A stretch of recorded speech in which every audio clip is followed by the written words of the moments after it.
What's up, YouTube? Another video about the F30 328i. So I covered in one of my older videos a drivetrain malfunction and chassis stabilization code that may go off in your car, and I kind of covered part of the reasons why that would be. Like, what did I say? Spark plugs, brake pad sensors, stuff like that. I switched those out and it worked for a little bit. Eventually the problem did come back, and here is a follow-up video on that as to why those codes may be coming up. So sometimes, especially with BMWs, well, more particularly with BMWs, everything is OEM, everything is BMW made, right?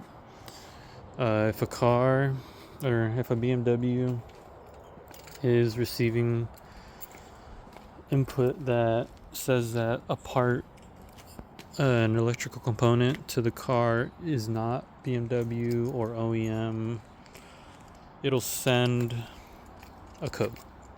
As long story short, it'll send a code. What happened? I still get the code sometimes, not as often as I used to. But here are another set of reasons as to why you'll get those codes. And here are the main ones. One, it could be a discharged battery, and that's my case right now. I have a discharged battery. So as you can see back here, I'll show you what I'm doing to fix that. I have this charger going to the back of my car. I got this 12 volt. Well, I got the Noco Genius 10, right? It's set to 12 volts, full battery. I was charging it all day yesterday. That's one of the reasons. I just wanted to show you guys what I'm doing. This is a trickle charger. This is how I'm charging the battery. Plug it up and then it charges, right? So that's one of the reasons why that code might come up, because your battery is dead and the car is not receiving the proper amount of voltage that the car needs to operate at its normal operating rate. So that's one of the reasons why you might get that code: chassis stabilization and drivetrain malfunction. Second reason is you may have done some service on your car and you didn't get the part that you needed for your car, because maybe you decided to get an off-brand market, whether it be Bosch or let me take that back. I don't think Bosch would be a reason why that code would come up. I think Bosch is okay to put on your BMW. But I'll tell you what happened to me. I switched out the starter on this car. I didn't record it. I didn't make a video on it.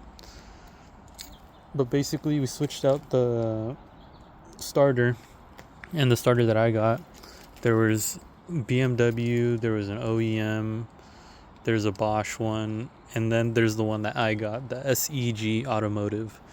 I believe SEG Automotive makes the starters for Bosch, and it was a lot more inexpensive, so I decided to go with that one. I didn't think it'd make much of a difference, but lo and behold, the starter works, but it doesn't crank the same way it does, or the same way a BMW or OEM or Bosch starter would crank.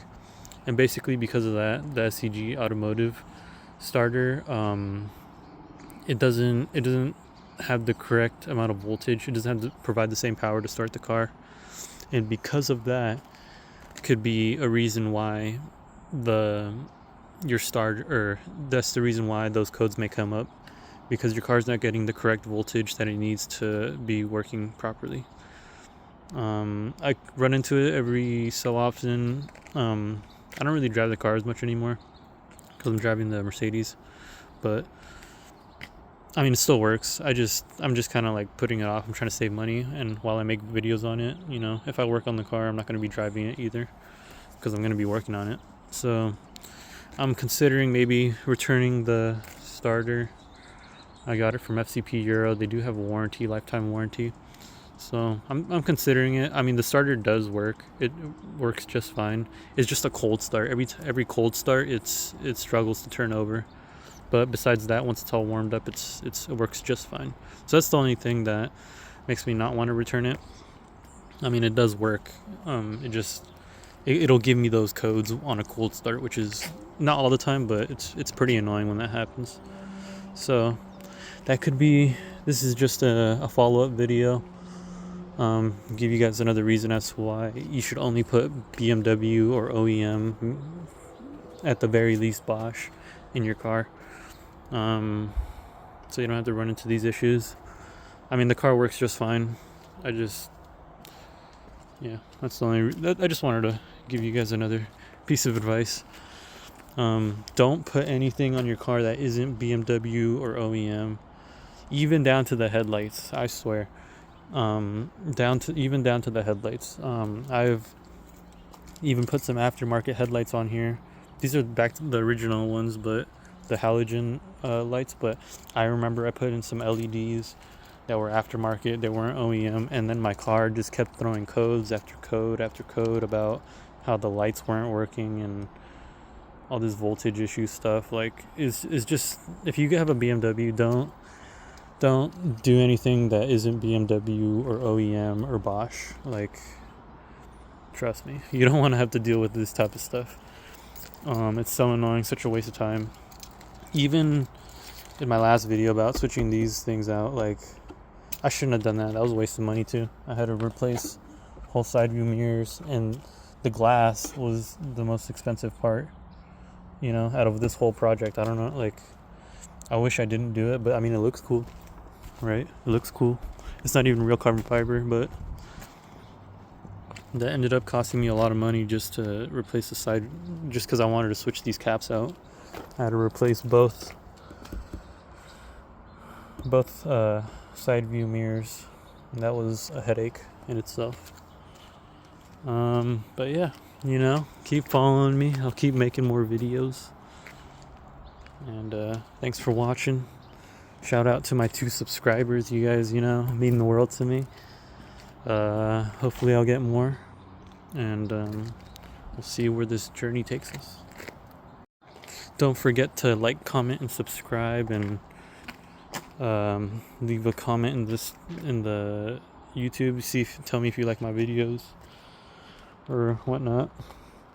This is gonna be the next project car, hopefully one day. Sorry. Yeah. Like, comment, subscribe, follow me on YouTube.